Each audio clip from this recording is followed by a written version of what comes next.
जय श्री कृष्णा, राधे राधे। ओम नमः शिवाय। प्रेम से बोलिए गौरी पुत्र गणेश की जय हो। प्रिय भक्तजनों, बैसाख मास की हार्दिक शुभकामनाएं आप सभी को। आज की वीडियो में मैं आज आपको सुनाने जा रही हूँ बैसाख मास में बैसाख स्नान और बड़ पीपल आंकड़े के पेड़ को सींचने की कहानी। आप इस दुर्लभ कथा को पूरा अवश्य सुनिए और कथा को सुनते हुए वीडियो को लाइक करके कमेंट बॉक्स में जय श्री कृष्णा जरूर लिखिए। आइए भगवान श्री कृष्ण के चरणों का ध्यान करते हुए कथा का रसपान करते हैं। नर्मदा नदी के तट पर बहुत पुराना छोटा सा गांव था। उस गांव में एक बुजुर्ग वैश्य दंपति अपने छोटे बेटे और बहू के साथ रहते थे। उस वैश्य का नित्य का नियम था कि वह रोज नर्मदा घाट पर जाकर स्नान करता, वहीं से एक लोटा जल लेकर सूर्य भगवान को अर्घ देता, वहीं पर वड़ पीपल और आंकड़े के पेड़ को सींचा करता। एक बार की बात है, बैसाख मास लगने वाला था, तो वैश्य ने अपनी पत्नी से कहा कि मेरी तबीयत कुछ दिनों से ठीक नहीं है। कल से बैसाख मास भी लगने वाला है। मुझे लगता है मेरा नर्मदा तट पर जाकर स्नान करने का नियम टूट जाएगा। तब उस वैश्य की पत्नी ने अपने पति से कहा, आप इतने दुखी और परेशान क्यों होते हैं? भगवान की कृपा से हमारे दो दो बेटे और बहू हैं कि आप दोनों को दोनों बेटे और बहू से कह दो, उनमें से कोई ना कोई आपको नर्मदा नदी पर जाकर जरा पानी का लाकर दे देगा। तो वैश्य बोला, इस बार मेरा मन करता है कि हम जोड़े से स्नान करें। तब वैश्य की पत्नी बोली, आपने तो मेरे मन की बात कही है, हम दोनों जरूर एक साथ स्नान जोड़े से करेंगे। तब वैश्य दंपति ने अपने दोनों बेटे बहुओं को अपने पास बुलाया और अपने मन की बात कही। वैश्य दंपति का बड़ा बेटा बोला, बाबूजी, आपको पता तो है कि मैं नौकरी के लिए दूसरे शहर में जाता हूँ। मुझे सवेरे ही 5 बजे घर से निकलना होता है, तो मैं यह काम नहीं कर पाऊंगा। तब बड़ी बहू बोली, माँ बाबूजी, मुझे भी सुबह सुबह इनका टिफिन तैयार करना होता है, तो मैं भी नर्मदा नदी से आपको पानी का जरा लाकर नहीं दे पाऊंगी, क्योंकि एक दो दिन की बात होती तो मैं निभा लेती, लेकिन पूरे बैसाख में मैं यह नियम नहीं निभा पाऊंगी। तब वैश्य दंपति के छोटे बेटे और बहू बोले, माँ बाबूजी, आप चिंता मत कीजिए, हम दोनों ही आपको एक पानी का नर्मदा नदी के तट से जरा लाकर दे देंगे। आप दोनों जरूर वैशाख का स्नान करो। ऐसा कहकर दोनों बेटे बहू अपने अपने कमरों में चले गए। इसके बाद वैश्य का छोटा बेटा अपनी पत्नी से बोला कि सुशीला, मेरे मन में एक विचार आया है कि जब हम दोनों नर्मदा के तट पर एक जरा पानी का माँ बाबूजी के लिए लाएंगे, तो क्यों ना हम दोनों भी बैसाख का स्नान करें। अब उसकी पत्नी ने कहा, यह बात तो आपने सही कही, हम दोनों भी जोड़े से स्नान करेंगे। तब उन दोनों ने जाकर अपने माता पिता से कहा कि माँ बाबूजी, आपके साथ हम दोनों भी स्नान करेंगे। यह सुनकर वैश्य दंपति को बड़ी प्रसन्नता हुई। अगले दिन सुबह 4 बजे ही वैश्य दंपति के छोटे बेटे और बहू नर्मदा के घाट पर पहुंच गए।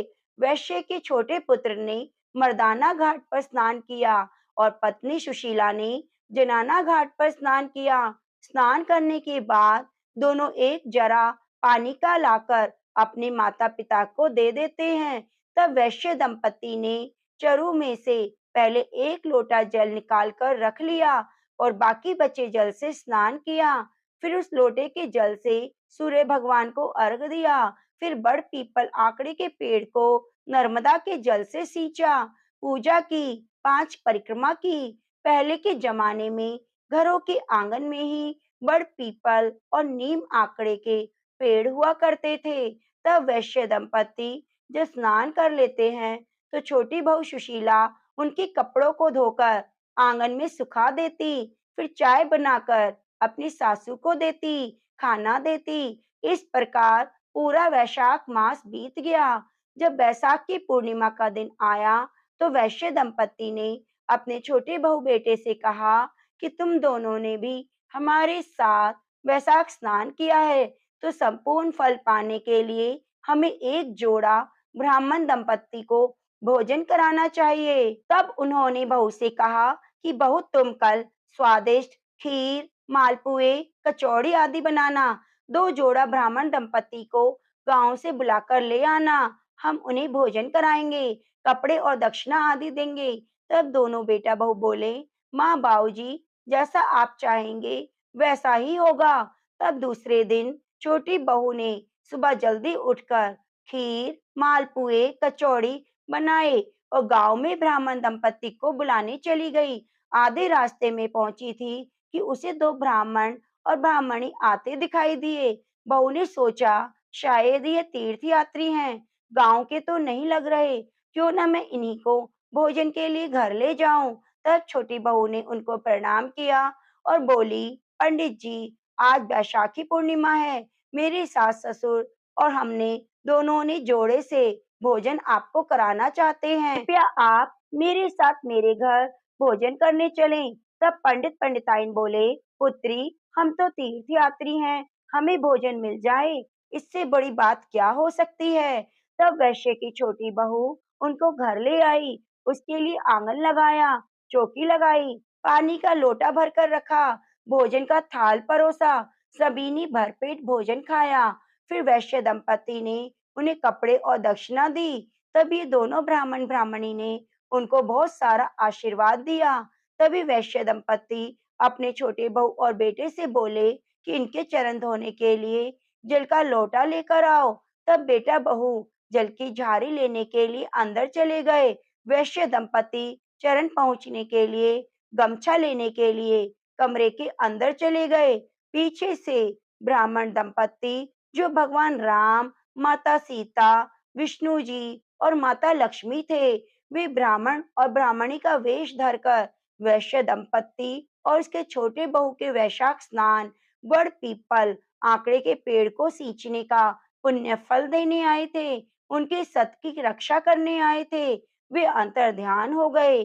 जैसे ही वैश्य दंपति और उनके बेटे बहू चौके में आए तो उन्हें कोई दिखाई नहीं दिया, लेकिन उन्हें यह देखकर आश्चर्य हुआ कि उनकी रसोई में अन्न धन की ढेरियां पड़ी हुई हैं। जैसे ही वैश्य दंपति ने चौकी हटाई, आश्चर्य हुआ, जहां भगवान राम और माता सीता बैठे हुए थे, वहां भगवान राम के चरण और धनुष के चिन्ह अंकित थे।